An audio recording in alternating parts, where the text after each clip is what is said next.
Hello and welcome to the Epitome. I'm your host, Nathan Bozeman. Today we're going to be discussing the martyrdom and persecution of early Christians with my friend David Pallmann from Faith Because of Reason. Let's get into it.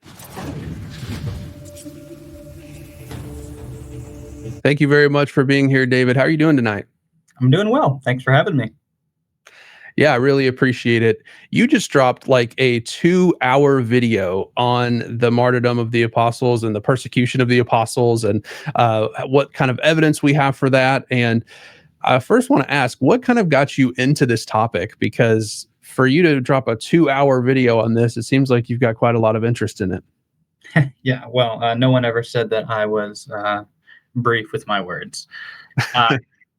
My interest in this topic actually goes way back. So my father, for almost all my life, pastored a small Baptist church in New York. And kind of when I went through my own sort of faith crisis, the apologetics books that he recommended to me were, we could probably say, not the best. It was, Ken Ham's Evolution, the Lie, and Josh McDowell's Evidence That Demands a Verdict. Probably not two books I would ever recommend to anyone these days. But yeah, but I read both of them. I didn't actually like them very much even back then. But there was one argument in McDowell's book, sort of the who would die for a lie argument. And I remember reading it. He'd be like, I can trust the testimony of these men because 11 of them were martyred for their faith. And I was kind of like, I just remember the question popping into my head, do we really know that, kind of what's the sources? And McDowell is not necessarily the best guy to go to for sources on these things. So I didn't get any satisfaction from his book. So, I did a little bit of web searching for it, see what I could find on the internet for this. And pretty soon I came across Sean McDowell's book. I actually did not know at the time that Sean McDowell was Josh McDowell's son. I'd learned that later. But it kind of makes sense as to why Sean McDowell would have the interest in this topic, because his father is such a big proponent of the argument. You could kind of see how he might, have questions about how do we really know this? And so, of course, he would go on to do his dissertation on it. So that was actually, I think it's probably at the time I bought his book, which is probably 2018, 2019. It's probably the most expensive thing I'd ever bought in my life up until that point, because there was only the hardcover available back then. And it was $180 because it's published by Routledge. But I was that interested in the topic that I actually went out and bought a copy of Sean McDowell's book. It was okay. It answered the questions I had for the time being. I was like, okay, that's how we know.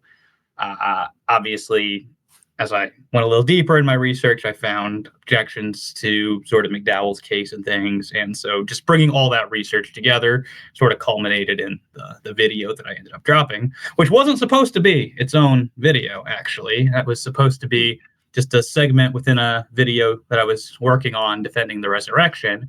But I had to kind of put that on hold because this one section in the video was getting almost as long as the rest of the script for that video. And so I was like, all right, I have to do a video all its own on this topic. And so that was sort of how that video originated. Interesting. So you were wanting to ultimately make a video on the resurrection, and then you're like, okay, there's just way too much content to cover here, so this has to be its own video. And since it was 2 hours, I think you made the right decision. It's funny. I had a friend text me yesterday asking hey, Nathan, do you have a full defense of the resurrection on your channel? And I was like, not yet. I am working on that. I do want to drop one too. It's good to know you're working on one, and I know that yours is probably going to be much better than mine, but I think this is a great segue into that, though, because I think it's important to note you're saying it's just a part of the evidence for the resurrection. So, what is the scope of this argument? What can it establish for us as apologists? What can't it do? Can I get all the way to the resurrection from the persecution or the martyrdom of some of the apostles? What's your take on that kind of stuff? Okay. Resurrection argument, the way I would construct it is that we have apostolic testimony to the resurrection of Jesus. And so when you have testimony, you have three logical possibilities. One is that they're telling the truth, one is that they're deliberately lying, and the third is that they're honestly mistaken. So the argument from persecution and martyrdom, it's just meant to rule out that second option, that they're deliberately lying. And the reason why is just because of what we know about human psychology. Generally, humans have a strong desire for self-preservation. And so if the idea is that they're inventing the resurrection story for their own benefit, as soon as this turns into them being persecuted and being killed, they should abandon it. So the fact that they stick to it in spite of those dangers is evidence for their sincerity, not necessarily for the truth of what they're saying, but for their sincerity in the belief, which rules out one possible option that the skeptic can go to deny their testimony. They've only got one other option, which is they're going to have to argue that they're honestly mistaken in some way. And of course, we would bring other arguments against that to have a fully orbed resurrection case. But this argument is just intended to rule out that second option. Okay, so that's really helpful. So just to restate what he just said, basically this argument from persecution and martyrdom is only meant to rule out that the apostles were lying about the evidence for the resurrection or the fact that Jesus was resurrected. There are two other options, that they were telling the truth and they were not mistaken. And then there's the other option, is that they were telling the truth, but they were mistaken. And so you'd have to give other arguments to, get to argue against that thesis. But in order to get to the idea that the resurrection itself is the best explanation. Is that kind of a good summary of what you said? Yep, that's exactly how I would construct it and how I would deploy the argument for martyrdom and persecution. So I guess that brings up a good skeptical response, because a lot of skeptics commonly say something like, well, we know that people die for a lie all the time. They might bring up radical Muslim extremists or, some other cult group where they'll die and they're sincerely, they believe it and they're dying for a lie. So what would you say to that? Well, in the first place, it concedes the argument that I'm trying to make, because these people, it does confirm that they're sincere in their belief. So this is really only going to work against the person who's trying to go from they sincerely believed it to therefore it's true, right? Without dealing with the possibility that they're honestly mistaken, right? In the case of, a terrorist who might, blow themselves up, that person is sincere in their belief, and I would agree with that. So yeah, it doesn't serve to argue against that. The point I would make, or the second point I would make, though, is that there's an important difference between the sorts of people that we're dealing with here. There's a distinction between dying for an ideology and dying for what you yourself have seen. And in the case of the apostles, we're dealing with people in that latter category, whereas, modern examples of people doing extreme acts, they're going to be in that former category where they're dying for an ideology, something that they themselves did not see. They're taking someone else's word for it. That's not what we're dealing with the apostles. We're dealing with people who are dying for something that they themselves have seen. I think that's a really, really important thing to get in the heads of our audience here, that when we're talking about the martyrdoms or the persecution even of the apostles, because we don't need to actually argue, as we'll talk about later, for their martyrdoms. We can just talk about willingness to be persecuted, willingness to die. But the point here is that, let's say I were to die for my Christian faith today, that actually doesn't serve as evidence of the truth of the claim that Jesus rose from the dead, because I'm simply taking the word of the apostles for it, and I'm obviously trusting the testimony of the Holy Spirit and other things like that. But I actually don't have epistemic access to the facts of Jesus's resurrection. I wasn't there, I didn't observe it, but the apostles themselves would have been in a position to know whether or not they were, mistaken or lying. Would you say that's fair?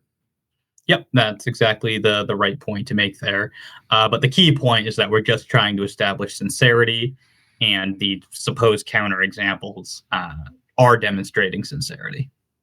Okay. And that kind of leads me to my next point then, kind of what I just said a moment ago, that we don't actually have to establish that all of the apostles, do I actually need to establish that all 12 apostles died for their faith in order for this argument to work? Yeah, no, and this is one reason why I've couched this in terms of persecution and martyrdom of the apostles, because one of the sort of primary skeptical responses is, yes, we have martyrdom stories for just about all of the apostles, except for obviously Judas and then John. Mhm. But these stories, well, they're late in most cases, and then they seem pretty legendary. For example, like the Acts of Paul, Paul's head is cut off and milk instead of blood comes out. So there's a lot of bizarre aspects in these stories that wouldn't necessarily want to affirm. And so because of that, it's sometimes hard to say what happened actually to some of the apostles. We don't, know for sure, that Bartholomew, right, was Mhm. killed. We're not too sure what happened to Simon the Zealot or to Thaddeus, some of these lesser known apostles. Mhm. We have like maybe better evidence in the case of maybe like Matthew and Thomas than we would have for, say Thaddeus. But even there, it's still quite a bit later. And maybe we have multiple sources that are kind of contradicting each other. Things get murky, is the point, when you actually try to track down what happens to some of the apostles. Now, I think we do have good evidence for the martyrdoms of Peter and Paul. And we certainly have good evidence. If we accept Acts, then we have good evidence for the death of James, the son of Zebedee. There's also pretty good evidence for the martyrdom of James, the brother of Jesus. Things get a little murkier there. Mhm. With most of the others, it's not as clear that they actually died as martyrs. The other thing, the other thing to highlight is that they don't have to, right? We don't Mhm. typically make it a requirement that somebody has to die in order for us to believe what they're saying, right? Like, can you imagine Yeah. if we had witnesses in court are like, well, we're only going to believe your testimony if, if you're going to stick to it, knowing that I'm going to shoot you in the head after you give it, Yeah. it would be absurd to like require that people die in order to believe them. So the significance of persecution to this is something that I really tried to highlight in my video. In fact, I even titled the video "The Persecution of the Apostles in Defense of Mhm. Historicity." Mhm. And the reason for that is because we know that there's a genuine threat of death. And so we can therefore use the examples of the apostles who did die, right? People like Peter and Paul and James, and use that to say, okay, look, there was a threat of death. We have broader evidence that there was a genuine threat of death being imposed on these people, even if they did not actually die. This is also important because, counter apologists like Paul Agia will be like, well, we don't know that they were given a chance to recant. Well, if we focus on persecution, actually, yes, they were, right? You have the Mhm. chance to recant in the time between when persecution breaks out and when you actually die. Because if you're being persecuted because you're a Christian, you can stop being a Christian and there won't be persecution against you. There won't be a threat of death, rather. So there is an opportunity to recant there. So I think that's an important aspect that I'm really trying to highlight in my case here, is that persecution is the important aspect to highlight here. They don't all have to have died. There just has to be a threat of death, and then evidence that they remain faithful in the face of that. And kind of towards the end of the video, I sort of go on to respond to Dale Allison, who says, well, we don't really know that they all remained faithful after persecution broke out. And I try to argue that for at least 7 of them, we can establish that they did remain faithful after persecution broke out, and possibly as many as 9 of them did. Mhm. And the important thing to point out about the 2 that we can't be too sure about, which would be James, the son of Alphaeus, and Simon the Zealot, we don't have evidence that these people, walked away or abandoned Christ after Mhm. persecution broke out. In these cases, it's just a case of we have no idea what happens to Simon the Zealot because the sources we have about him place him everywhere, and so we don't know too much about where exactly he was. Mhm. And then the talk about James, the son of Alphaeus, kind of confuses him with James, the son of Zebedee, and James, the brother of Jesus. So it's hard to kind of know who are they really talking about sometimes. So those are the reasons why we have a hard time figuring out what's going on with those 2. It's not a case that they walked away. So that's kind of generally the point. The argument I make is that, look, we know that they stayed faithful in spite of persecution, even if they didn't all die, and that is still evidence for their sincerity. I think that's a really great point to make as well. And I do think that sometimes skeptics try to place the bar too high, like much higher than needs to be granted. Like you said, Apology is a great example where he says they have to die for their faith, they have to have a ability to recant, and then they have to go through with their death despite having the ability to recant. And kind of like you said, there's just no need to say that if they're willing to be persecuted and killed for their claims, and it seems to me like we can judge their sincerity based just on that. And I think it's interesting too that kind of like you said, we have an absence of testimony that any of them ever, recanted their faith or walked away.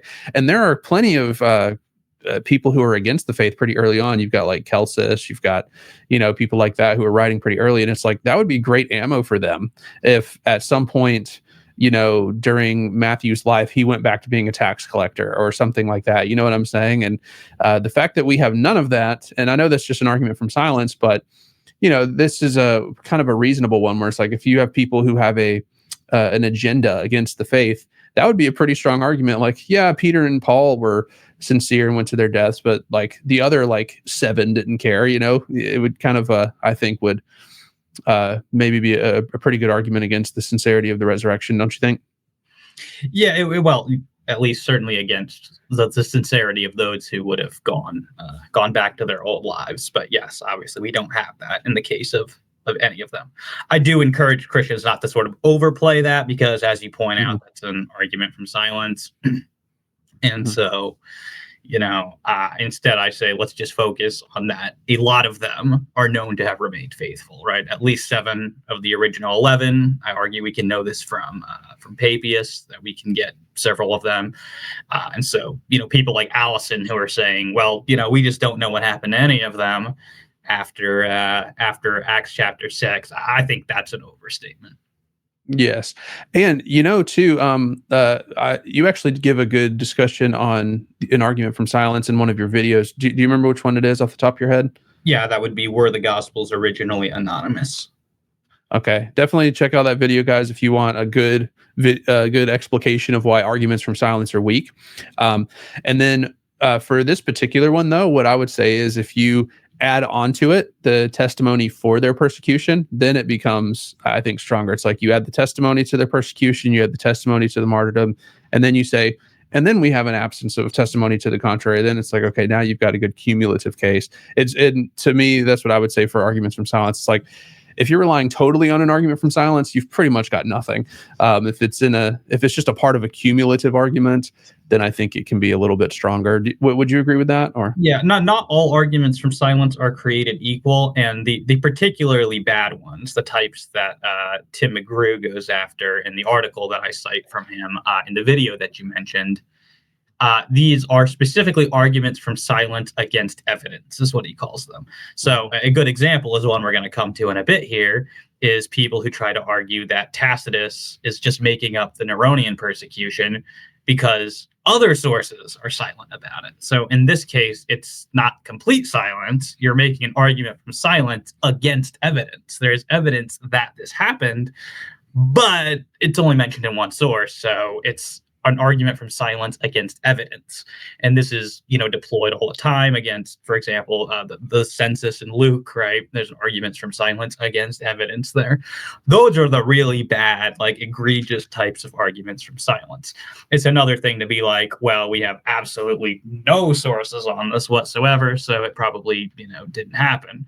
Like probably, Napoleon Bonaparte did not invent a submachine gun because we have a total absence of evidence there. So not all arguments from silence are equally bad. Okay, that's really good to know. So let's kind of get into the evidence we have. We've kind of established like what the scope of the argument is, and just to restate it for the audience, we're just trying to establish that the apostles and the 12 were sincere about their faith. You still have to give other arguments for the fact that they were not honestly mistaken and that they were actually being honest about it. But this is just to establish that they were being sincere. I also wanted to say one other thing. Richard Bauckham, in his book, Jesus and the Eyewitnesses, he gives extensive argumentation for the fact that the 12 are considered a very important group within the early Christian communities. And so I would also recommend people go check that out for evidence for the 12 not recanting their faith and being faithful in it. Just the fact that they were such an important group of people within the early Christian communities. But with that said, let's get into the evidence for persecution itself. In your video, you actually laid out 4 different categories of evidence. And I told you before we hit record here, I had one additional category of the Gospels of Jesus's predictions, but we'll save that for a little bit later in the discussion. But the 4 that you give are the early attestation in Paul's letters, the patristic evidence. You also give Roman sources, and then I want to say you gave the John. You said John 21 was another one. What was the 4th category? Yeah, so it's actually the one I list first, but yes, it would be the Book of Acts and then other New Testament references, which the reason those are in a different category than Paul is just because, excuse me, these are not considered to be like as trustworthy by sort of skeptics in mainstream scholarship as the sort of undisputed writings of Paul. So that's why I have them in a different category. But as it happens, yes, I think Acts and John and 2 Timothy, I think these are defensible. And it doesn't all turn on you having to accept a conservative evangelical perspective on the Bible. To some extent, maybe Acts does, right? I have a video where I defend the historical reliability of Acts. That's, of course, the chief reason why skeptics of persecution or religious scholarship generally doesn't tend to trust the Book of Acts. I think that their arguments against it are garbage, to be nice, but yeah. The Book of Acts, nicely, your arguments are garbage. that is the nicest I can be with the objections to the Book of Acts. I'm sorry. There are no good arguments against trusting the Book of Acts. Even if you don't trust it, scholars like Christopher Jones, yes, bring out Hemer's book. Yes, this one right here. Yeah, I noticed it on your shelf earlier. I was like, he's a good man. He has Hemer on his shelf. Yes, if you've read this book, you just can't doubt the Book of Acts. Anyways, continue. Yes.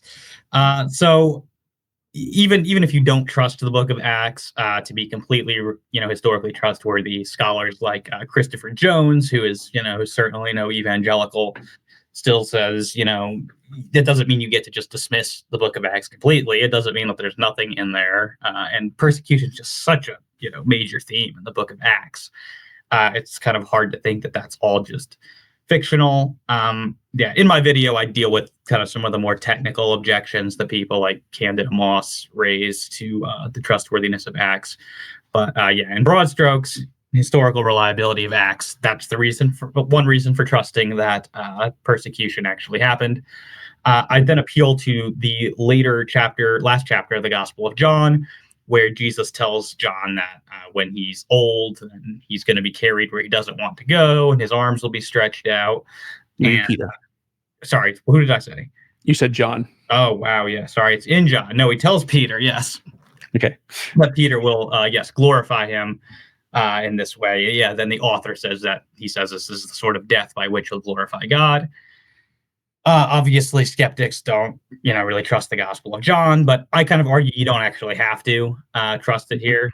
The Gospel of John, maybe Jesus never said this, maybe it's not a historically reliable source. Doesn't matter. We've got an early tradition for the death of Peter here. And I do something similar with 2 Timothy, where, Paul says that the time of his departure is at hand. And obviously, most skeptics don't accept that Paul wrote 2 Timothy. That's fine for my argument. We're still getting knowledge from an early Christian of a tradition that Paul died. So that's sort of how I utilize those sorts of texts in my first category. And I guess this is a good place to bring in my additional arguments. So William Paley has 2 arguments for early Christian persecution. And one of my favorites is in the Book of Acts, where I believe it's in Acts chapter 4, the apostles are brought before the Sanhedrin. And it specifically says that they were brought in without force. They were brought in without being harmed. And so William Paley says that this is actually an indication of them telling the truth and being honest, because they're not over exaggerating the amount of persecution they're facing. They're not making things up and saying, oh yeah, they were persecuted every single time they were brought forth. Like they were beaten and flogged and all this stuff. It specifically says they weren't. And then it says they kept preaching, and then they were brought in, and that time they were beaten. Right. So basically the idea is that seems to be truthful. And then he also appeals to, predictions of persecution in the Gospels. And William Paley argues that whether or not the Gospels accurately reflect the actual words of Jesus or not, the best explanation is that Christians were being persecuted. And I have a video on my channel if you guys want to check that out on early Christian persecution predictions in the Gospels. But I also wanted to say, because of the scope that you laid out in your video so far, or of this argument so far, that we don't actually have to argue for martyrdom. What do you think of passages in like Philippians and Second Corinthians where Paul says, like, I was, beaten and imprisoned and all this stuff for my faith? And those are in the authentic letters of Paul. Most scholars agree that Paul wrote Philippians and Second Corinthians. So don't you think that that also adds weight to our argument as well, on top of the mentions of his coming death as well? Well, yes, you have Paul saying that he was persecuted the way that skeptics like Moss try to handle that. Will say, well, of course, Christians had this perception of themselves that they were persecuted.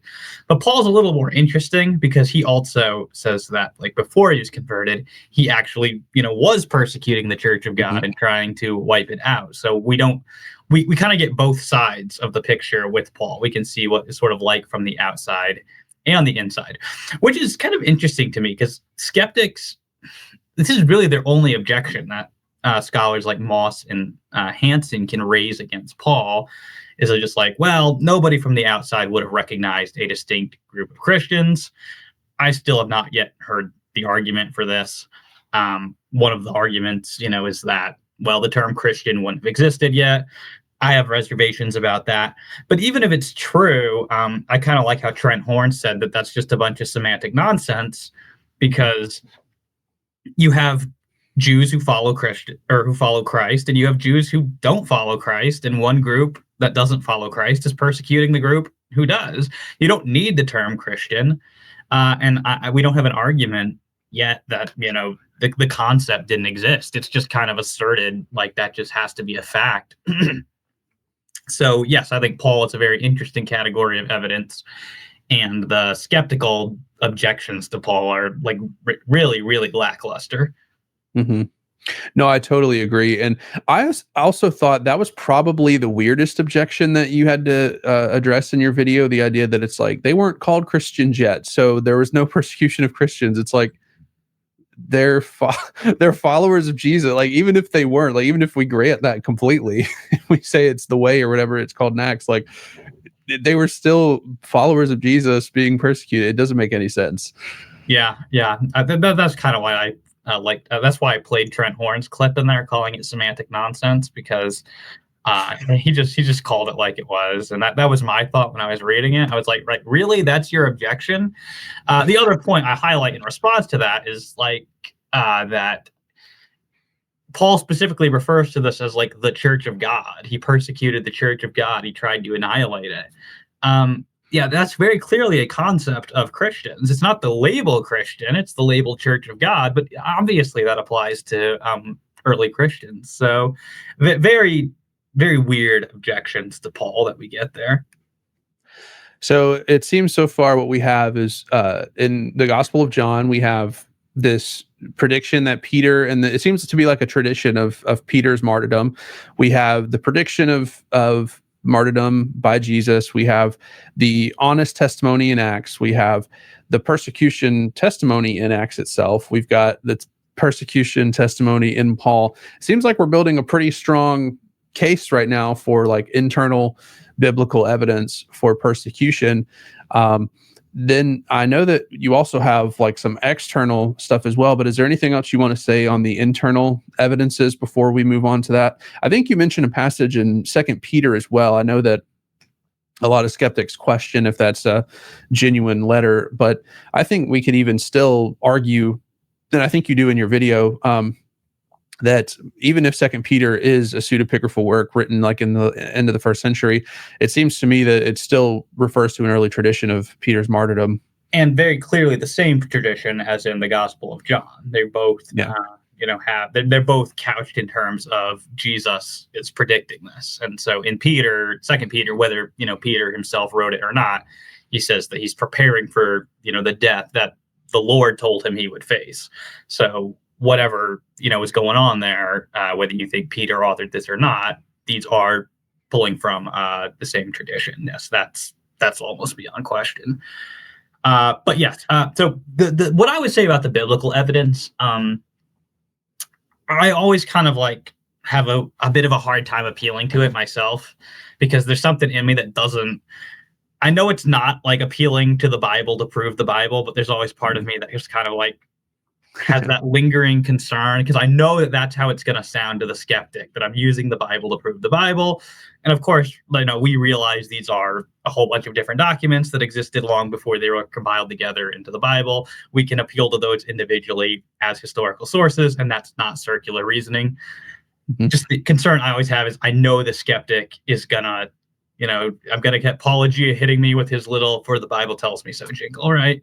That's not the argument we're making, but I know it sounds that way to the skeptic.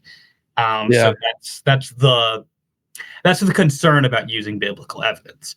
Fortunately, we Yeah. don't have to because we do have extra biblical evidence as well. And so I have two Yeah. categories of non-biblical evidence. Do you want me to dive into the patristic evidence? Yeah, I'll just say as well, just to kind of echo what you just said. I think it's very, very obvious that we can appeal to the Bible without using circular reasoning. We can recognize that the New Testament documents are historical documents as well, and they have claims within them, and we should treat the claims as okay, they're either lying, they're honestly mistaken, or they're telling the truth, and we can go through the reasons why we think that they're telling the truth is the best explanation. None of this argument depends on assuming the Bible is the word of God. And that's why I kind of like Paley's approach to the New Testament is like, let's test the theory. The Gospels say they're eyewitness testimony. Like let's test that and let's see if it's true. And then it turns out that when you do so, they pass the markers of reliability. So yeah, for all the skeptics watching, we're not assuming the Bible is the word of God. We're just attesting to these as historical documents. And as you said, we also have extra biblical evidence as well. So let's hop into the patristic evidence as well. Yeah, this is my favorite category of evidence. I'm trying to disprove the idea that Protestants can't like the patristics. But There we go. yes, so obviously the most important witness here, the oldest witness, is going to be Clement of Rome. So in his letter to the Corinthians, chapter 5, this is where obviously most of the discussion from the patristics tends to focus is on Clement's letter.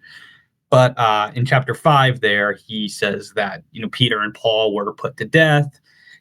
He says that he uses this word martyreo, which is kind of where we get our word martyr. Now, obviously, that could just mean that they're bearing witness. Obviously, that's what, our skeptical friends are going to want to go with that interpretation. But it is very clear that they die in the text as well. So, for example, Paul is said to die under the prefix. And so Moss has a little bit to say on that. She kind of pushes back on it by saying that, well, that's just an interpretation, I don't find that to really be a sufficient response. Yeah. For most of the section of my video, this is actually probably the longest section of my video, I go after Hansen's interpretation of this, where he tries to say, and I know I'm going to offend someone calling Hansen a he. I'm sorry. I don't play the pronoun game. I don't think you get to pick your gender identity. I'm not trying to be offensive. That's just my belief on the matter. So yeah, sorry, I'm referring to him as a him, even though he would prefer I don't. But yes, his position, he kind of regurgitates this reading that goes back to Oscar Cullmann in 1930, where it's actually Christians who killed Peter and Paul. And so the main argument for that is that before Clement gets to Peter and Paul, he's listing all these examples of how, jealousy leads to persecution, jealousy leads to death.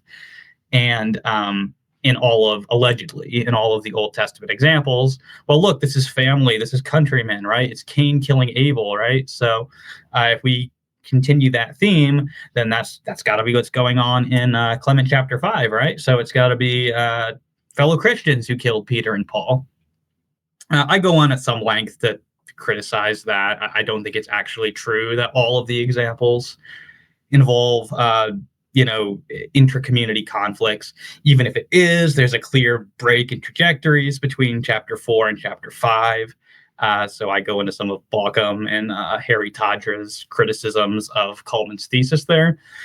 It's kind of incredible to me that Hansen doesn't deal with Bauckham or Tadra at all on this. It was just kind of the most striking thing about his paper. He got really offended in his response to me when I pointed that out. But those are kind of like people I would have expected him to interact with, because I think they give pretty good objections to his reading of First Clement.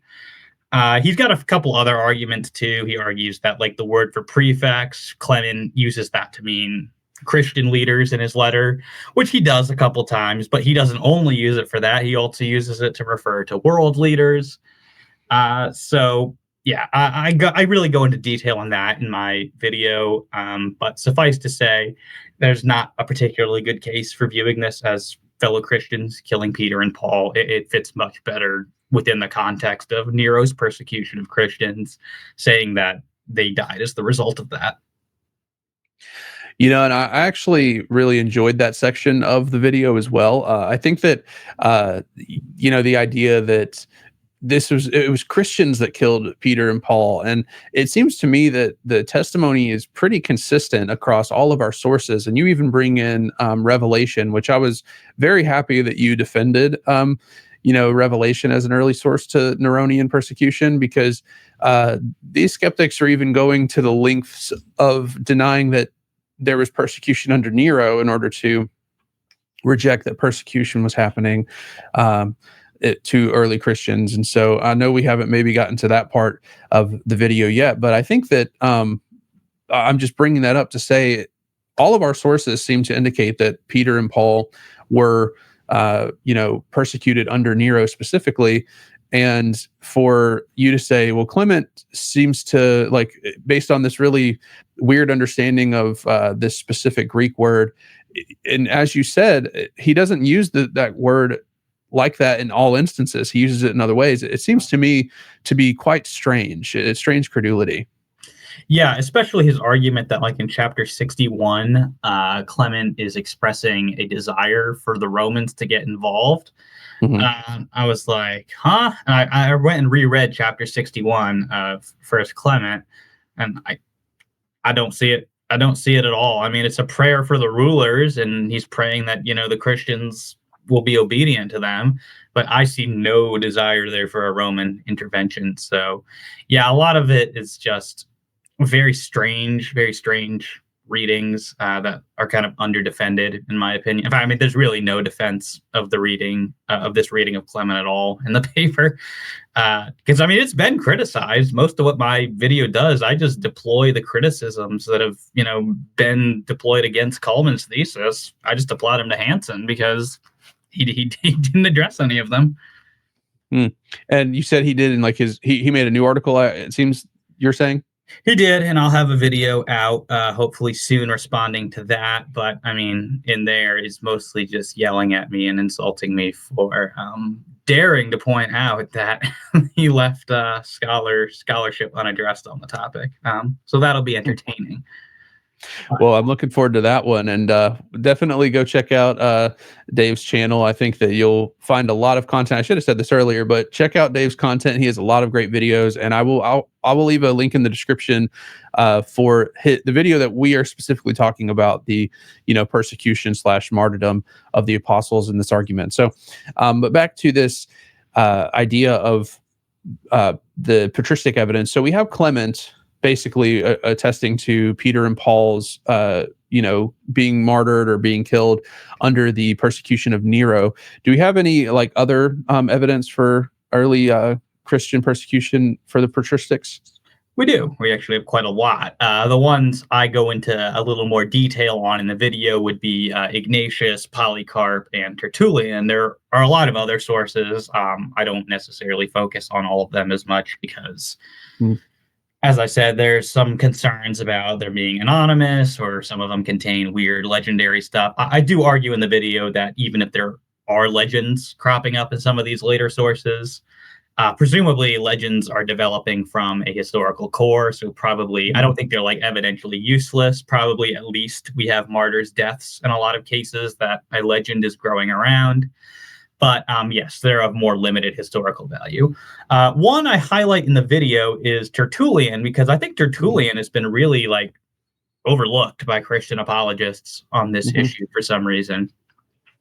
I'm kind of surprised. I don't know why that is, but Tertullian's very interesting. He is a little bit later. He's writing in probably like 203, so he's not exactly like within living memory of the event or anything like that. But what's interesting about Tertullian is that he is kind of says to his critics, if you don't believe me, look to the archives of the empire, and it'll attest to the deaths of Peter and Paul. Um, that's interesting because it seems like it's something he wouldn't say unless Mhm. these actually existed. So, like, granted, we don't have, official Roman records of Paul and Peter dying, but that's kind of not that surprising because most of the Yeah. archives of the Yeah. Roman Empire haven't survived today. There's no reason to think they would have particularly prioritized those ones. But I mean, if Tertullian's right about that, that's remarkable. I mean, that's pretty much case closed. And so that's kind of why it was interesting to me that I don't really see a lot of Christian apologists talking about that. And I also Mhm. don't see a lot of skeptics really engage it. All Hansen had to say, I mean, he's gone into a little more detail on that in his recent response to me, and Mhm. I'll have a rebuttal to that in my forthcoming video responding to him. Mhm. But yeah, his only objection is like, oh, well, he contradicts Irenaeus on the succession of the bishops, so therefore we can't trust him on anything, I guess. I don't know. Yeah. That's so weird.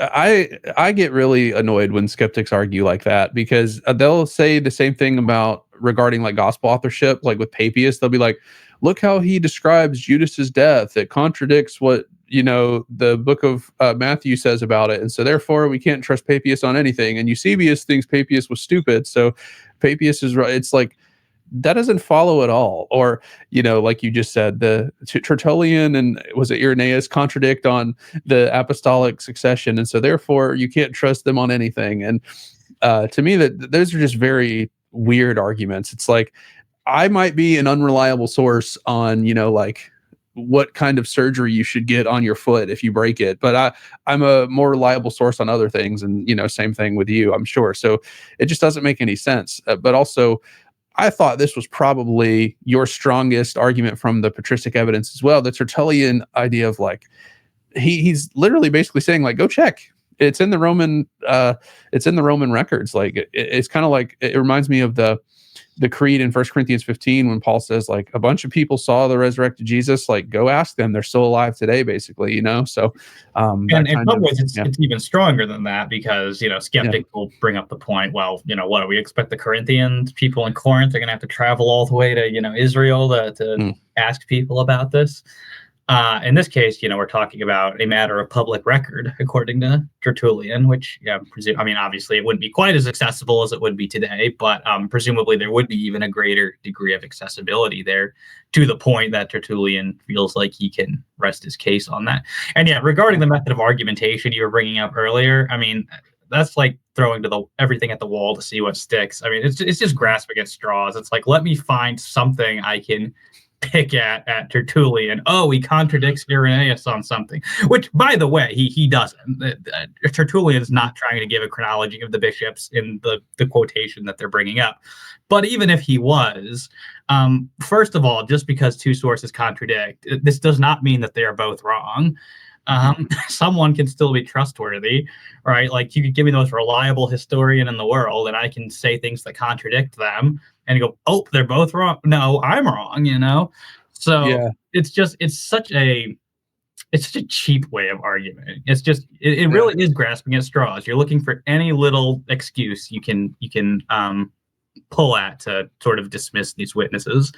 Yeah, That that's was actually a great point. That was a great point you made in your video about that. The law of non-contradiction basically just states like both of them can't be right. Let's say they did contradict on this. All that means is they both can't be right. It doesn't mean that both of them are wrong. That doesn't follow at all. It could be that Irenaeus is right, or it could be that Tertullian's right, but it doesn't follow from the fact that even if we did grant a contradiction, that they're both wrong.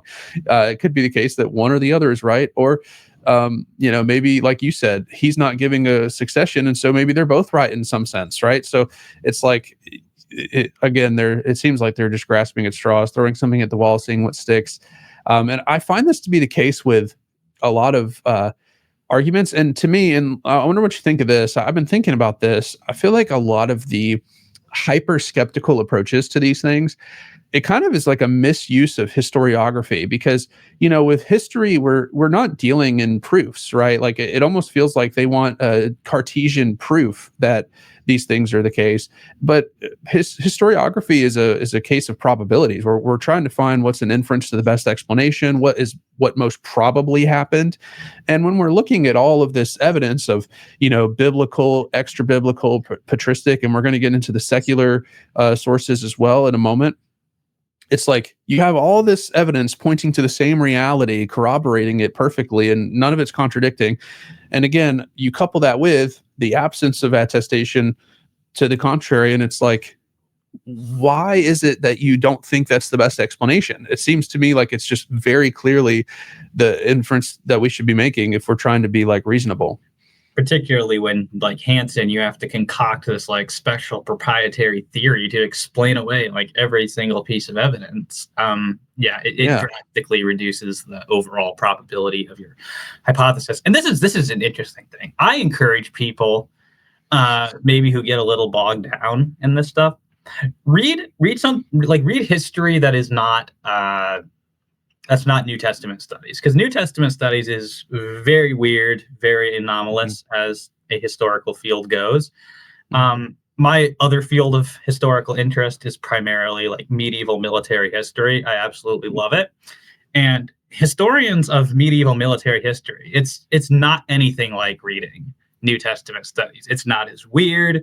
This like form criticism, source criticism, this level of like, if there's any difference between two gospels, it has to be due to some like weird theological point that has to be there. Yep. That is not like how medieval historians think at all. It's so much more like common sense, straightforward. And then you read New Testament studies, and it's why do we treat it so differently here? It's very, I think it's bizarre. It's like it's almost it's like they don't realize that their methods are just like geared towards like giving you as little trustworthiness in the New Testament as you possibly can. I don't get it. The aversions to harmonizations, those don't exist in other fields of history. Like harmonization's perfectly legitimate, but if you do it in the Bible, then you have to be presupposing biblical inerrancy. We can't do that here. It's very strange. Just read another field of history at some point and see how different it is from New Testament studies. It's completely different the way New Testament historians treat their sources versus like any other discipline of history. Yeah, I totally agree with that. And kind of like I said, if we're just wanting an inference to the best explanation, and one of the strongest indications of historicity in just the field of historiography is multiple attestation. And it's like, if we have all these independent Christian documents within the New Testament attesting to this, we have patristic evidence referring to it. And then, as we're about to get to in a moment, we have even secular evidence of it, and they're all pointing to the same reality. I think the best explanation is it's very straightforward. And so I don't see what the skeptical aversion to this is, other than they want to be able to say that the apostles were lying or something like this. They just have their conclusion in mind, and it's like they'll say anything to make sure that they can still claim that. Yeah. Well, yeah. And with that being said, we can dive into our final category of evidence here, which is going to be our secular Roman sources of the day. And the two most significant ones here are going to be Suetonius and Tacitus. Tacitus especially comes under the most attack because he's the most explicit. He's very clear that there's a great fire in Rome in 64 AD. Everyone suspects that the Emperor Nero is involved in some way. And so to kind of get rid of the suspicion on him, he fastens the guilt on the Christians and, persecutes them in, all kinds of horrible ways, right? He's saying that, that they're burned to, be lights for the city at night, and that, they're torn apart by wild dogs. And um, Mhm. yeah, so Tacitus is far and away probably the center of this whole discussion. There's surprisingly not as much discussion of Suetonius, which is interesting. Mhm. He does not connect the persecution to the Great Fire, but he's very clear that there is persecution of Christians going on for whatever reason. Most of Mhm. our critics just don't have Yeah. anything to say about Suetonius. But yeah, Tacitus, good old Tacitus. So the main objection we get here is that he identifies, and we've heard this argument before. He identifies these people as Christians, and well, that's just an anachronism, don't you know? The word Christian didn't exist yet, and in fact, there wasn't even a concept of people who followed Christ by 64 AD. Again, I'm still waiting on I'm still waiting on the argument for why I should Mhm. believe that. I have not gotten one yet. And interestingly, I'm now being told by Hansen that the burden of proof is on me to prove that Christians could have been recognized. I'm Mhm. like, Tacitus is the evidence for that. You're saying he shouldn't Yep. be trusted because no one would have recognized Christians at this point in time. Now you've made the positive claim. You have the burden of proof for this. But Mhm. I guess the skeptics are allergic to having to supply evidence for their perspective. Uh, so yeah, that's bizarre. You know Hansen, what's interesting too? I wanted to say real quick on this is that even if, like, let's say that they weren't known as Christians back then, there's an argument that inspiring philosophy makes for the Old Testament that the Pentateuch is actually ancient. There was like a kind of practice that would be done, like as geography and things like that would update, the people who were like copying manuscripts of the Old Testament, they would update names within older documents. Like if that region now has a new name, they would call it that. And so I almost thought of like, what if something like that happened with a manuscript of Tacitus? What if he did even use a different word than Christians, and then in later manuscripts it was updated to Christian to to show like he was clearly referring to this group, but now they're called this. Like, do you think anything like that? Like, in my head, it's like even if they weren't recognized as Christians, we could still appeal to something like that to say that that would have possibly been a practice or something like that. I don't know what you would think of that, but I think to me, it that just yeah, probably my reservation about going that route is it's going to introduce a whole lot of textual concerns about Tacitus because mhm, if they're changing that, right, what else are they changing? That's probably not the preferred route I would go down, and I don't think it's necessary anyway because the mhm, skeptics here in this case they're not saying that Tacitus can't be using the word. What they're saying is mhm, that he's, writing in 115, 120 about something that happened in 64. So mhm. I don't think that they're saying by 120, 115, the term Christian didn't exist. They're saying it would have existed in 64. So the Oh, argument, okay. yeah, the argument is that Tacitus is retrojecting. He knows about Christians as a group, but now he's, saying something that he's saying that this group which was identifiable in his time was also identifiable in 64 AD, but no one would have recognized it in 64 AD because reasons, I guess. Um, Oh, okay.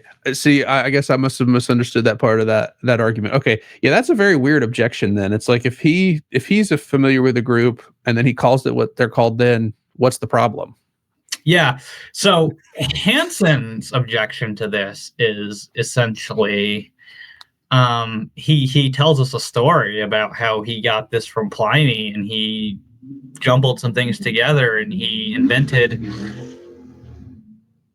Sorry, I hope you didn't hear that. I did. That was a loud engine. Oh, Very loud engine. Well, sorry. Um, where was I? Okay, yeah. So sorry. Hansen is essentially saying that yeah, Tacitus kind of jumbles some things together that he got from Pliny, and he invents this mythos of the Neronian persecution. And I'm like, okay, like that's a cool story, bro. But like, what's the evidence for it? And it's just an argument from silence. It's oh well, nobody else knows about it. Well, I mean, in the first place, we can think of a really good reason why other Roman historians don't mention this in association with the Great Fire. They're all blaming Nero for it. Even Tacitus, he's a little more subtle, but even he's blaming Nero for the fire. So they don't want to give Nero is out, right? Nero is trying to peg this fire on the Christians. So the historians, who all clearly want to blame Nero for it, they don't even want to give the reader an excuse to not blame Nero for the fire, so they don't mention it. Very easy to explain why the silence is present. Tacitus is probably one of our better Roman historians. He tells us the full story, but is still clearly, more subtly, but still clearly putting the blame on Nero. And then Hansen also says, "Oh well, nobody in Christian literature mentions it." I'm sorry. Yes, they do. We have this in the Book of Revelation. First of all, I go into a little bit in my video of how 666 can be, transliterated. Well, if you transliterate the name Nero Caesar into Hebrew, then using the Hebrew alphanumeric system, you're gonna get 666. So essentially, it's identifying Nero as the beast of Revelation, which Revelation explicitly says that it was given to him to make war with the saints and overcome them. I mean, I don't see how you can read that as anything other than a reference to persecution. And Revelation is even earlier than Tacitus by most accounts. And also, one interesting point you made in that video, I wasn't aware of this. You also said in Latin manuscripts they change it to 616 because in Latin the numerology would be a little bit different, and so they were kind of trying to make sure the Latin readers would know, like, hey, by the way, it's talking about Nero. So that gives us even more reason to know or to think that Christians understood this as Nero. Yes, we got a textual variance famously in the Book of Revelation, which actually identify the beast as 616 instead of 666. And yes, using the Latin alphanumeric system, Nero Caesar comes out to 616 instead of 666. So evidently they didn't want Latin readers to kind of miss the point that this is talking about Nero. So yes, we have that there. We have this in the Ascension of Isaiah. We definitely have in Christian literature that Nero is a persecutor of Christians.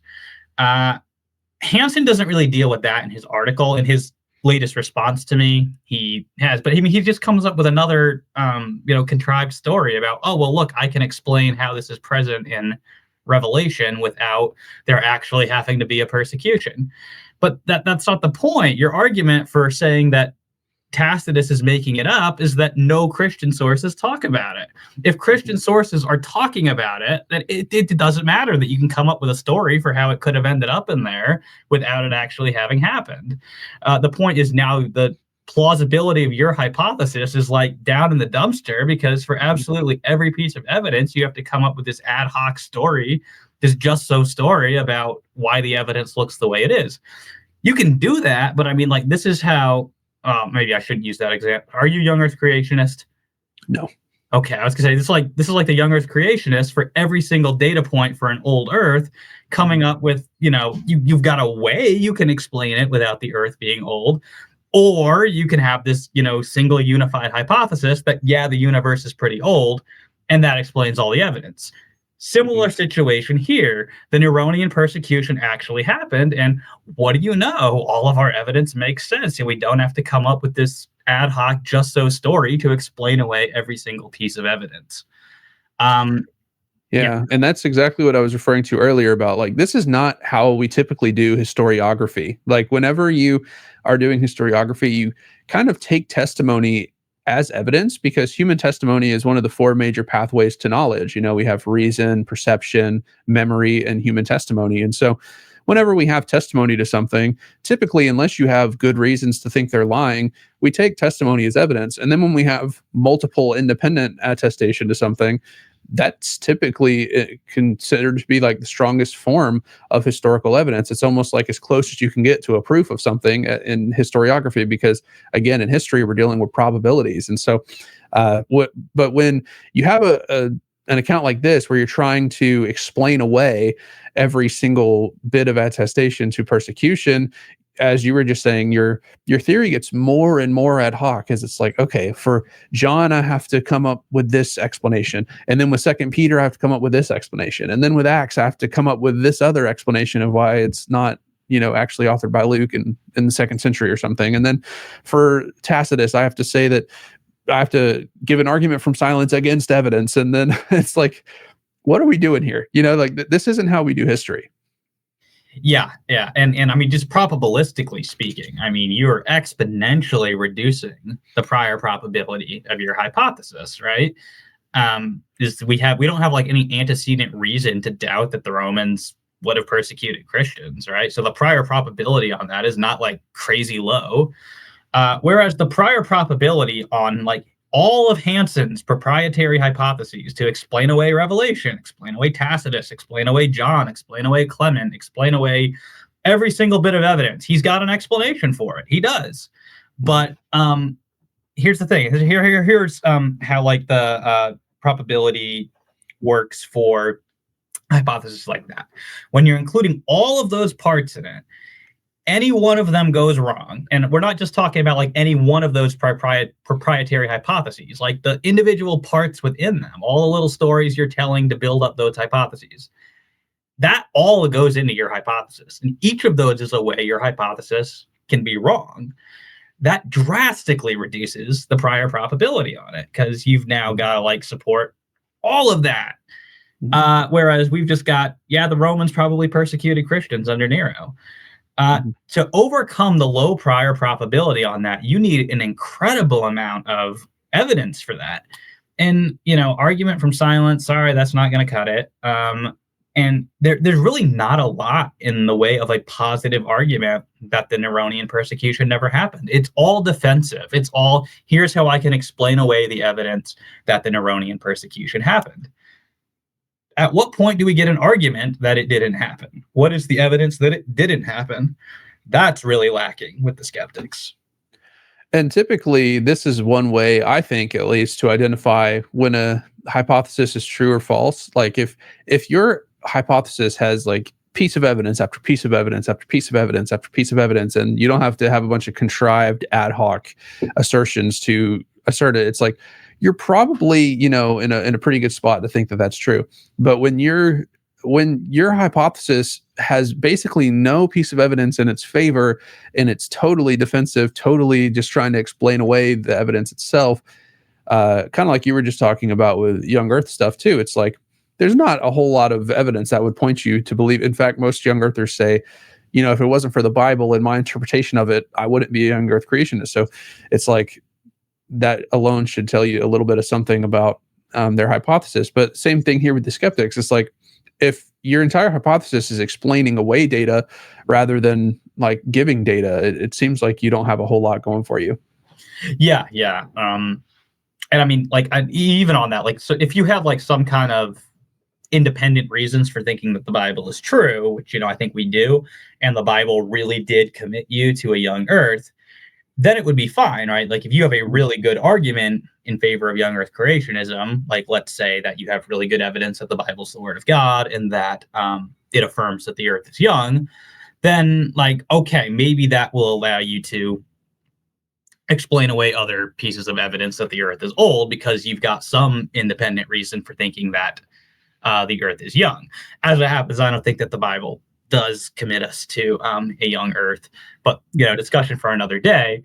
It seems to me that our skeptics here, they haven't got anything in the way of a positive argument. It's all just explaining away the evidence that the Neronian persecution happened, and we have not gotten anything in the way of a positive argument that it didn't.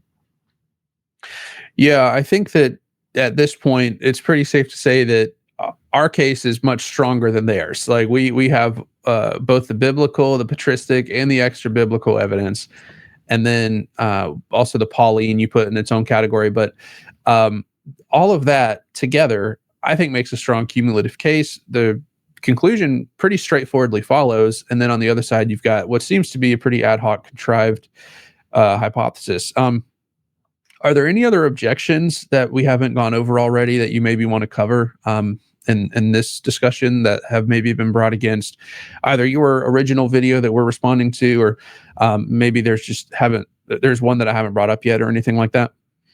I mean, I think we've hit the major ones. Obviously, like we said, Hansen has released a response to me, but I mean, a lot of that's just credential shaming, that I don't have, the PhD in biblical studies that I guess gives you a magical insight into how to do history or something like that. I just think degrees are they're fine for what they are, but there's nothing that you're getting in a degree that you can't actually get through doing research on your own. I've learned a whole lot more doing my own study than I ever did, when I got my bachelor's degree.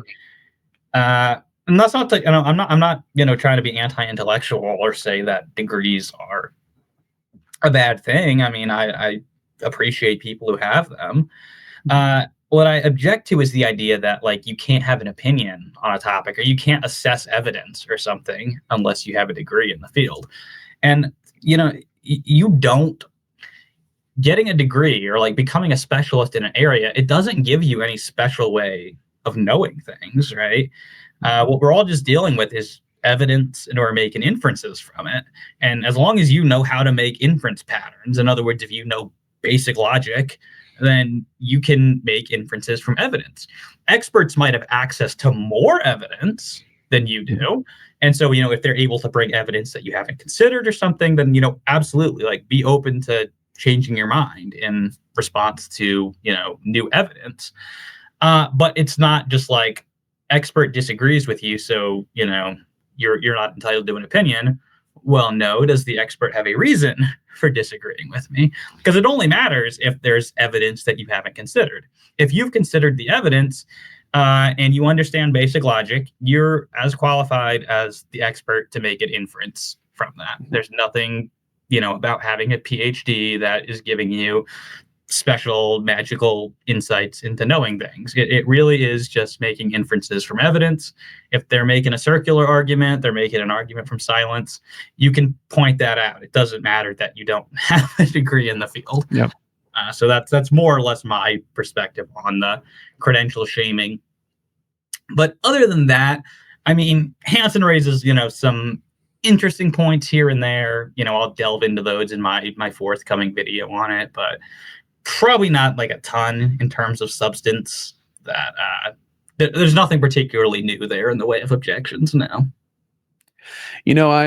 I share a lot of your opinions on the credentialism stuff, and a lot of times, I think when someone starts appealing to credentialism, it shows to me that they don't really have a good argument. It's like if you have to start waving your PhD in my face because I disagree with you, it's like, okay, well, you don't really have an argument then. And also, I think it can just be very easily said, well, okay, there are people with PhDs that disagree with you too. So like if Hansen wants to say, well, you don't have a PhD, so your opinion's wrong. Well, I could just point to people with PhDs that share my opinion. And it's like, okay, now what? It's just it's a non sequitur. It's fallacious reasoning, especially when it's like without any kind of evidence. If you were like making assertions that are completely detached from reality and you were like, giving some weird conspiracy theory and like clearly just out of your depth, that's one thing. When he's like, okay, you clearly don't know what you're talking about, like leave this to the experts, that'd be one thing. But you're very obviously dealing with scholarship. You're referring to Bauckham. You're making clearly logical arguments and you're pointing out the fallacies in theirs. And so I just think that a lot of that stuff is pointless, and he just needs to address your arguments. And I think if he just wants to wave his PhD in your face, then I think you won. I don't even know if he has his PhD yet. I think he might still be working on that. He does have a master's at least or something because he's publishing in articles, but I'm pretty sure he's still a student as well. So he probably doesn't even have his PhD yet. So I don't know. Maybe don't wave the PhD in people's face before you have it. It's also really bizarre when he does the credential shaming at points in his article too, because there's a section on like arguments from silence, right? I criticized his main objection to Tacitus because it's just an argument from silence that, oh, well, nobody else knows that the Neronian persecution happened, therefore must be made up, which, I mean, that's just a crazy inference to me that like if only one source reports something, then it didn't happen. I mean, good night. I mean, like most of the stuff that's happened in history isn't even recorded by one source. I mean, so just one person happens to record it. How on earth do we follow from that to that it didn't happen? Yes, corroboration is nice. Like if you have more than one source, that is great. But it's not like you can just toss a source out because it's only in one source. Well, He didn't like that I cited Tim McGrew in response to arguments from silence. So his only response on that was to say, "Well, arguments from silence, though those are valid in history, and like I don't, and yet neither you nor Tim, that crackpot Tim McGrew, neither of you are historians, so like your opinions don't matter." Um, like first of all, if we're talking about arguments, that's not necessarily the wheelhouse of historians. They're not Yeah. necessarily like trained in knowing when a conclusion follows from things. That's going to be something that experts in logic and epistemology are probably going to be more qualified to comment on than a historian. Guess what Tim McGrew happens to be an expert in? It's Epistemology. logic and epistemology. Yeah. So So, maybe he would actually be in a better position to assess the arguments of historians, at least like the form of the arguments of historians, than historians. Historians are going to be the default experts when it comes to knowing the historical facts. But McGrew's not disputing the historical facts. He's disputing the logical form of the argument. And that absolutely is his field. So it was just a very strange place for him to start appealing to credential shaming, because if we want to play that game, I think I've got a way better case that he's the one who's out of his depth than that Tim McGrew is out of his depth. But, that's just my opinion. well, no, I mean, I think that's correct. When we're talking about the form of the argument, the logic of the argument, it's like if you're a historian and that's your field, and you're not a logician or an epistemologist, you are actually the one that's out of your depth, right? And this is actually a question I wanted to ask you, because I've kind of thought this quite a bit, that I think a lot of times people in pretty much any field should have to do some studies in philosophy and epistemology, because I see this so often, whether it's scientists or whether it's historians or whatever. It's like they make arguments, especially in New Testament studies, like you pointed out. Like New Testament studies is just very bizarre, but they'll make arguments from silence, or they'll just dismiss evidence. They'll make all these ad hoc assertions like you were just talking about. And it's like the probability calculus is making your theory just completely out the window, and like it shouldn't be believed as much as the straightforward reading of these texts.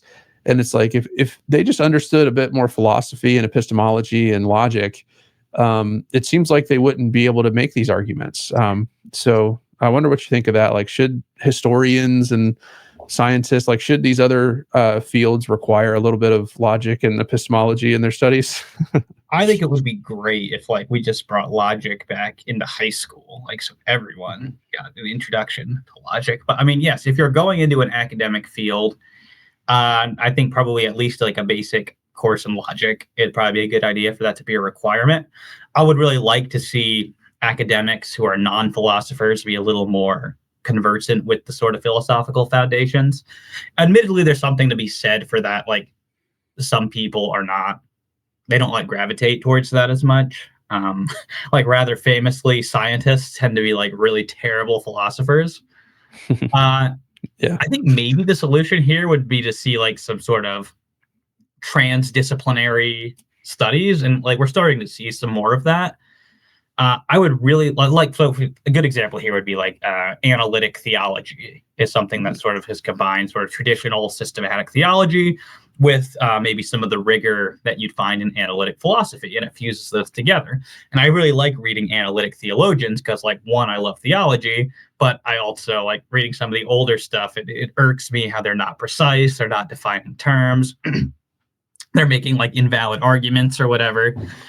There's a lot less of that in analytic theology, so I enjoy that. Mhm. I would like to see something similar in biblical studies, where we would get sort of a crossover between analytic philosophy and biblical studies. I feel like that would just cure so much of the wild methodology that goes on in biblical studies. It definitely needs an overhaul. So perhaps one method for getting the cancer out of biblical studies would be just require people to like take a course in logic before going into biblical studies, so they know how to think about things. Yeah, I think so too. I think Jonathan McLatchie one time was asked, like, he was basically being credential shamed as well. Like, you don't have a PhD in, New Testament studies. And they were like, this is not how historians do history. And he was like, well, I don't care what historians do. I care about what they should do. Yeah. And I think that's a good place to land that. So I guess to circle back super quick to the argument on persecution and martyrdom. We've laid out this case. Do you have any like concluding thoughts you want to give on this? And then I wanted to ask one follow-up question on where people can go from here. Like if they accept the conclusion of this argument, how can they move forward in arguing for the resurrection? So if you wanted to, I guess, answer that twofer right there, that would be a great place to end. Okay, yeah. So the first part there would just be, I guess, to wrap up on this. I say, yeah, I think the evidence is pretty strong that the early Christians certainly were persecuted, first by the Jews and then by the Romans. The evidence for specific martyrdoms of the apostles, like, please be careful about like saying that they all died as martyrs for their faith. We can't really establish that. I think we can establish with high confidence that Peter and Paul did. The rest of them, it's a little less clear because we just don't have as much information on them. I do argue in my video, I think we have enough to show that they remained faithful even after persecution broke out, and that's really what you need in, making the case that they were sincere in their belief in the resurrection. And so that's kind of where I would recommend people go with that. Did you want some recommended resources on that as well? Yeah, that'd be great. Are there any books that you'd recommend on the martyrdom of the apostles, persecution of the apostles? By the way, my dogs are like wrestling right outside my room. Can you hear like them growling at each other and stuff? I don't actually really hear anything, no. Okay, that's good because I'm hearing them right outside my door. I'm like, they are just going at it right now. So, anyways, yes, would you love to recommend some resources to the viewers? Any great books or even articles or videos to watch on this topic? Well, there's my video. Would of course be the Nope. would be the one I'd recommend first. But as far as like reading material goes, Sean McDowell's book, it's good as like, it's very handy as a source for having sort of, here's all the sources on it. He'll give you a little commentary on how to make the inference to martyrdom. He doesn't engage the secondary literature quite as much as I would like. And I think, he sometimes gets distracted going after things that I don't care about as much. But in broad strokes, Sean McDowell's book is not a terrible place to start. Mike Lacona's book, which I think I see behind you there, The Resurrection, A New Historiographical Approach. He's got a section on the fate of the apostles. Really interesting stuff on Clement that I didn't actually find anywhere else, surprisingly. So yeah, Lacona's stuff on that is not bad. And then, of course, my two favorite sources on this would be Richard Bauckham's article. I believe it's called The Fate of Peter in Early Christian Literature. You can get it in his book, The Christian World Around the New Testament. You'll probably want to get the soft cover because the hardcover costs about $500. But the soft cover you can pick up for around $30. That is probably the best I've read. Just Bauckham has got the clarity, the rigor, the scholarship. He knows the literature. So really anything by Bauckham is generally worth reading. That's probably the best book I could recommend. And then a really overlooked one would be Harry Tadra's book, The Martyrdom of St. Paul. It doesn't get probably as much attention as it deserves, but if I'd point people to some resources, those would be some of the ones that I've found the most valuable on this. And if you want the skeptical side, probably Candida Moss's book, The Myth of Persecution, is kind of, it's a fun read. It's very easy to read. You get a basic overview of the skeptical arguments. I think they're all terrible. And so in that sense, it's very entertaining to read. But, Moss is not a bad writer or anything. So that's probably a good place to get a general overview of the skeptical case against martyrdom. And then I will say, I was going to say Lacona's book. I really like how the first few chapters, he's like laying out how to do history properly. So it's like, if you want to avoid all the stuff we were talking about earlier, of like making invalid inferences, I think his idea of like bedrock history and stuff like that, which is obviously building towards his minimal facts or whatever. But I think it's interesting to kind of point out like, hey, if we have a lot of attestation to stuff, you should probably think there's good evidence for it. So I think he does a good discussion on like historiography and I want to say it's chapter 2 of the book. Haven't read it in a while, but yeah, if you want to avoid some of that bad stuff, I would recommend reading those sections as well. And then as far as where you can go with the resurrection argument from there is if you've sort of ruled out that they're liars, then if the skeptic doesn't want to say that their testimony is true, then you have to go to the honestly mistaken route. Obviously, in my video on the resurrection, I'm going to explain why I don't think that that's a viable way to go either. Generally it's going to be something like bereavement hallucinations, wrong tomb, distorted memories.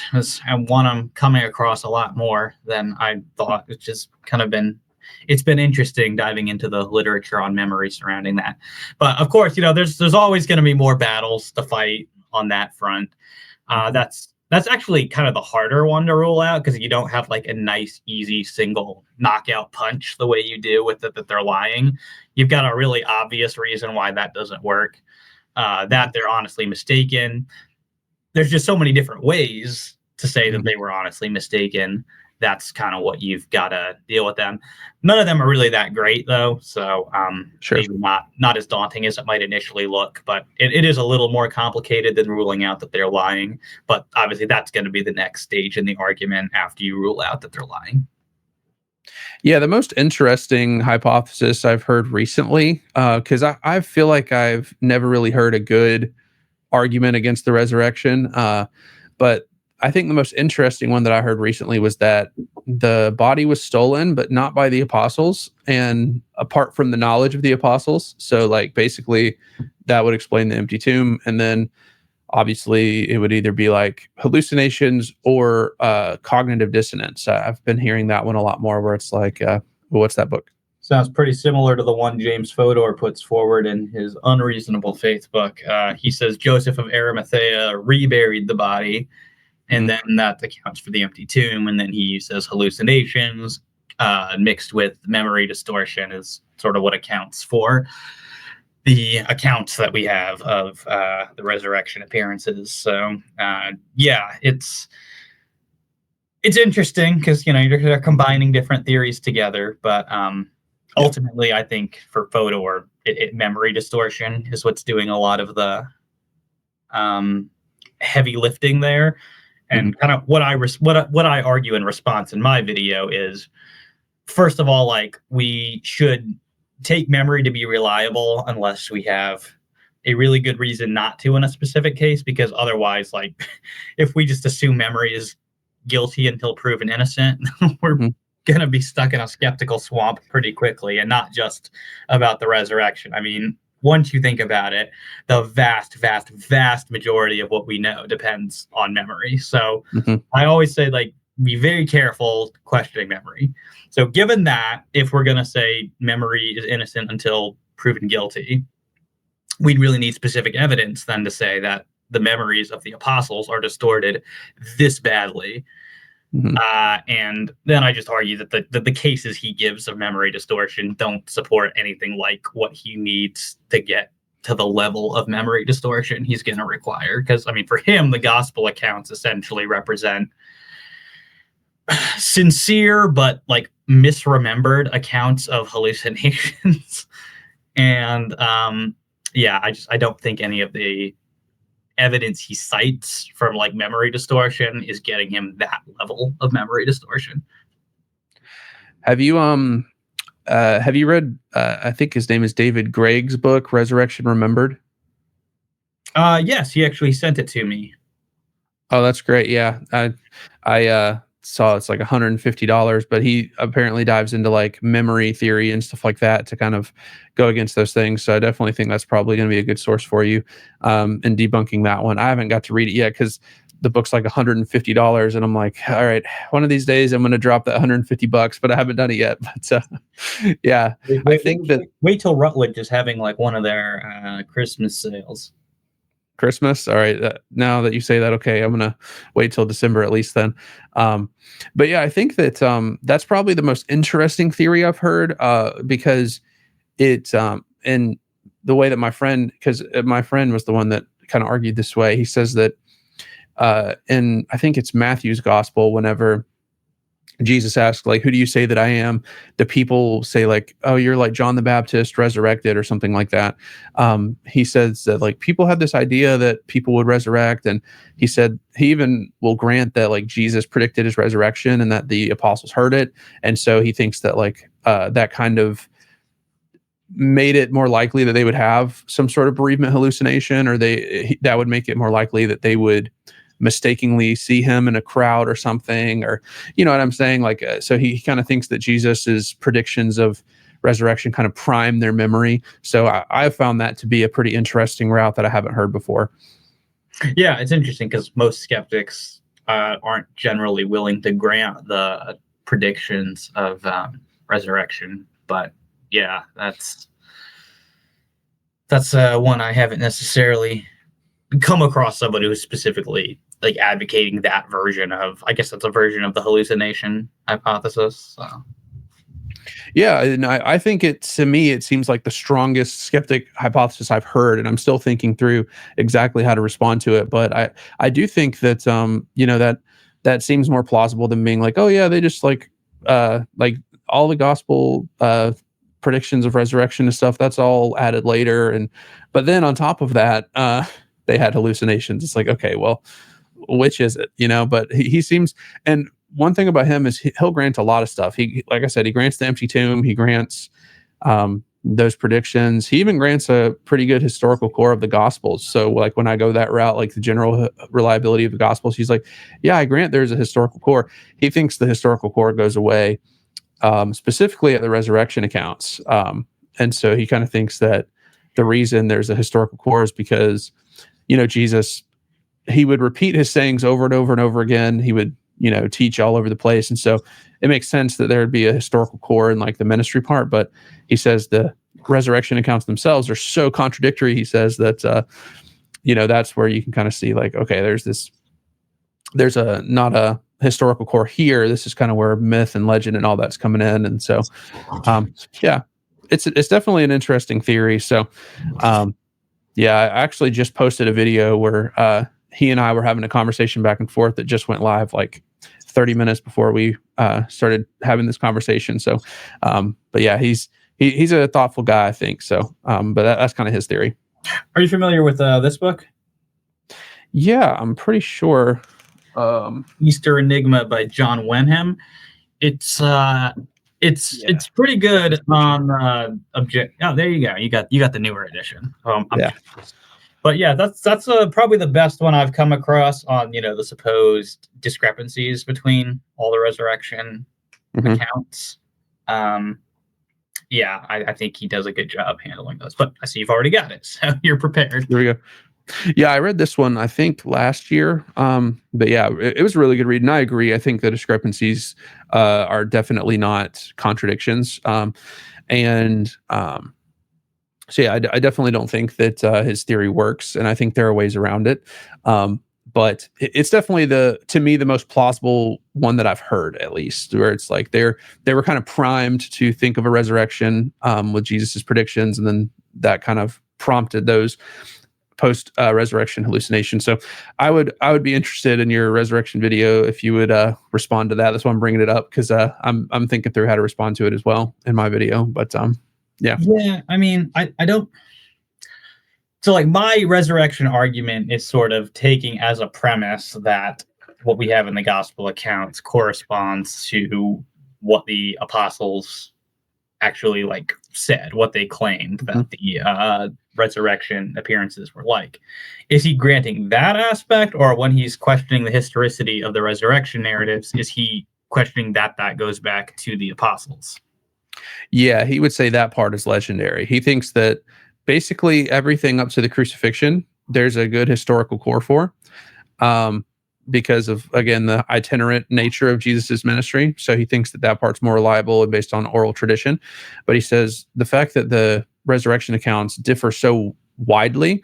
He thinks that that's why he thinks it's legendary. It's like it's not as consistent as the other stuff.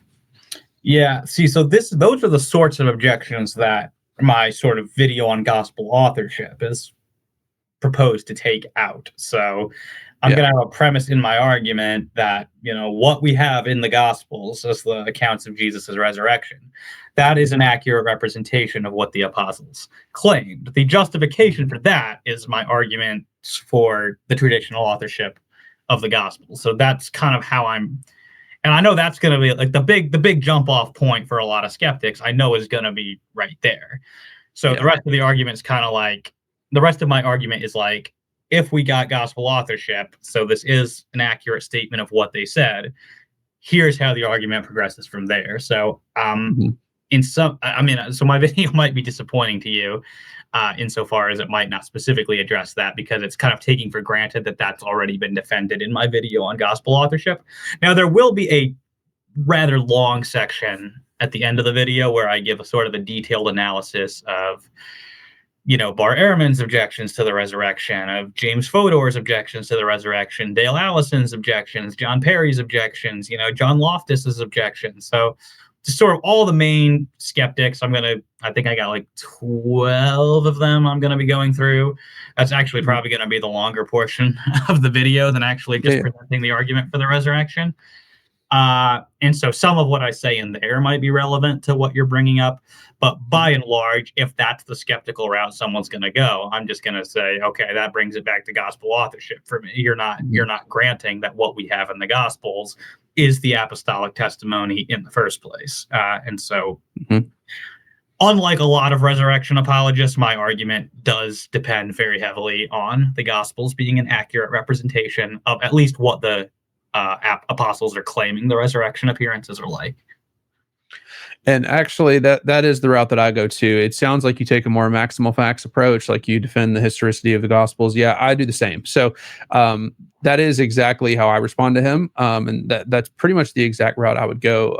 Is like defending the authorship of the Gospels, because if Matthew wrote Matthew, then we have eyewitness testimony, and he even says that there were guards. So that kind of downplays the objection about the body being stolen if there were guards. I think that the eyewitness testimony aspect, like the Pallmann arguments, and then the authorship arguments themselves, I think that that's kind of the way you have to go. And I know that the minimal facts approach kind of privileges Paul, but I think it's probably better to privilege Matthew and John and Mark. And I definitely think that Paul's witness is important, because I think he obviously is a persecutor of the church, died, gives us the creed that's early on in 1 Corinthians 15. But I definitely think understanding the nature of the appearances is important, like understanding that they touched his hands and his side with Thomas in John 20. They ate with Jesus, these kinds of things. I think that's an important aspect to know, that they were, let's say, rational in believing that Jesus rose from the dead. There wasn't a hallucination. It wasn't a group hallucination. It wasn't mistaking him in a crowd or anything like that. It was, no, they sat with him and spoke directly to him. And so I personally think that's better. The concern with Paul is that it's kind of hard to establish the rationality of his belief, because he doesn't tell us what his experience of the resurrected Jesus is like. So, like, for all we know, this is like a, transparent rainbow Jesus, floating around. I mean, I'm not saying that's what it's like, but I'm just saying you can't really rule that out from what Paul is saying. There's no way to establish like correspondence between what he's experiencing and the belief. Like, even if, because I know like Habermas and Lacona go on at some length, like try and argue, but look, Paul believed it was bodily, right? We can argue this for, like, I'm on board with those arguments. I don't think Paul held to a spiritual resurrection, but because he's not giving me details of what his experience is like, I can't establish that his experience justified that belief. I can't do that with the Gospels, because the Gospels tell me what these resurrection appearances are like. These are not, these are not floaty rainbow Jesus. This is a bodily, multi-sensory experience of the risen Jesus. So I think there's ways to use Paul, but I don't like I don't like privileging his testimony as much, just because there's that issue of having difficulty establishing the rationality of Paul's belief, which doesn't exist for the Gospels. The other thing too is you don't necessarily like have to defend traditional authorship. What you need to get to for the argument to work is that the Gospels are accurately representing what the apostles said. The easiest way to get there, in my opinion, the way I prefer to do it, is just defend traditional authorship, because, why not? We can do it. The case there is super strong. The case against it is weak as can be. I do not find any of the objections to traditional authorship persuasive at all. Like, the evidence just seems so overwhelmingly clear to me. And it bothers me that so many apologists are just happy to let that go. You create so many problems for yourself, and it unfocuses the issue. Even apologists that I really like Tim and Lydia McGrew, even they are strong on showing that this goes back to the apostles, and they want to do that through undesigned coincidences and unexplained illusions and this and that. And I'm good with all that. I think those are very good, interesting arguments, but even they're not as cavalier on defending traditional authors, even though they believe in it, and they do defend it in places. I'm not trying to talk bad about Tim and Lydia, but to me, it's really important. Excuse me. It's really important that we can establish traditional authorship for the Gospels. That just gives so much credibility to the patristic witnesses, which I think are really a fully orbed case for Christianity. You've got to depend on the patristics, and they also just seem kind of very ignored by minimal facts type people. And I don't like to do that. I think the patristics are really interesting, and they're a treasure trove of apologetic ammo for us. So that's kind of one thing I've tried to do on my channel, is bring the patristics more to the forefront, because I think they're very neglected in contemporary apologetics. No, I totally agree with that. Well, if I guess to round it off then, since you're saying, okay, we had the martyrdom and persecution argument, which brings us to they weren't mistaken. So now to get to the resurrection, it seems like your favorite route is to defend traditional authorship, and that was their the Gospels are based on eyewitness testimony, and that's how the appearance is claimed. Just to wrap this up, could you give a couple extra resources on that particular topic too for our audience, if they want to get a fully fleshed out defense of the resurrection? Yeah. So, I mean, my general approach is going to follow the one Tim and Lydia McGrew take in their really long chapter in the Blackwell Companion to Natural Theology. It's called The Argument for Miracles. You can download that online for free. Their chapter, it's on, I believe, Lydia's website. So you can get that without having to pay whatever Blackwell is charging for the book these days, which I'm sure is ridiculous. Now, if you're like me, you just I like to have a book, so I bought it. But if you're okay with PDFs, you can get that one for free online. It'd be called The Argument for Miracles by Tim and Lydia McGrew. In very broad strokes, that is the approach I take to the issue. Obviously, I think I already recommended my sources on ruling out that they're lying for traditional authorship. I mean, it's kind of unfortunate there's not a single source I can refer people to on that other than my video on it, because I think that brings the best points together.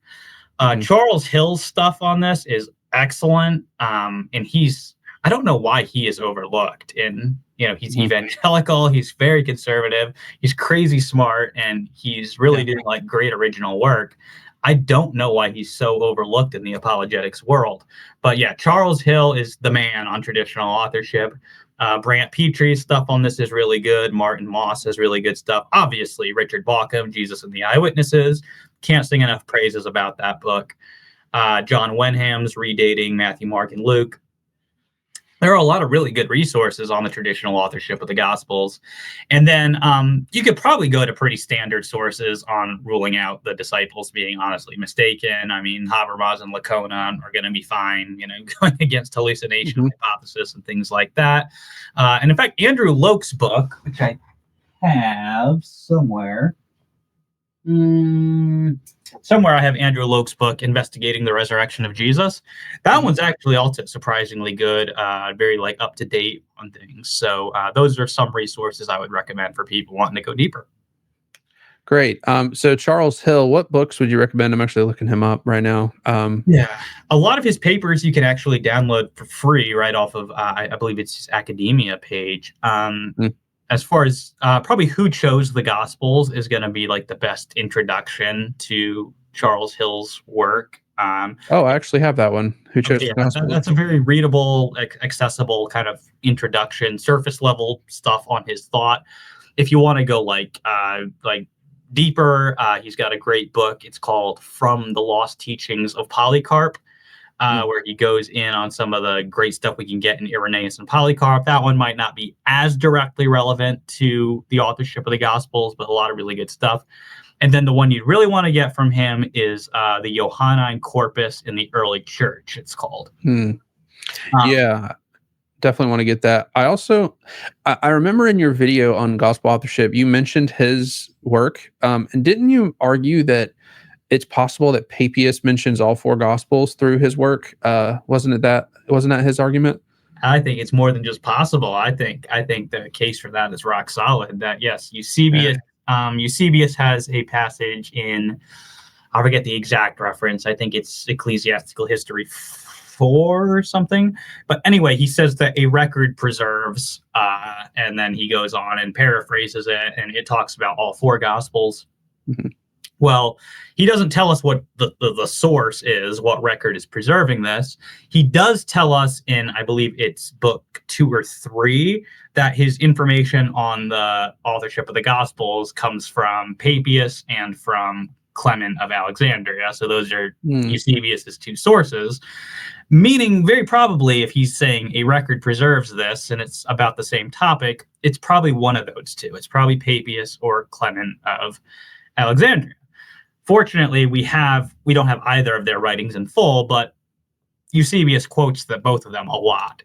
And what he quotes from Papias looks a lot like what he quotes in this passage. And I mean like a lot. Like we're talking like rare words that only turn mhm. up.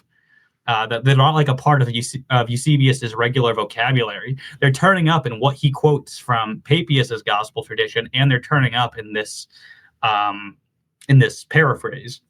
We have Yeah. unique paraphoristic constructions coming up in both. So, in like what he's saying about them, both of them, for example, like associate Matthew with a Hebrew language or Hebrew dialect.